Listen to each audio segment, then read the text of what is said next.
Hey everyone, I'm going to show you what to do if your TCL Android TV keeps on restarting. So if you turn your TCL Android TV on and it keeps on rebooting and does not turn on and you do not see this screen ever come up, what you can simply do is you can simply unplug your TCL Android TV from the back of the wall.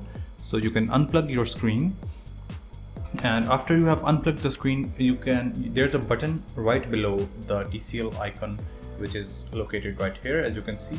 And there's a button below that. You have to press that button for 30 seconds. So the button is right around here. So you should press that button for 30 seconds, and this is going to hard reset and deplete all of the power from your TCL Smart TV. And after doing that, you can simply turn back on your TCL screen, and it should boot up this time because it is going to hard reset your screen. So I hope this resolved your problem and this resolved the issue. Thank you so much for watching.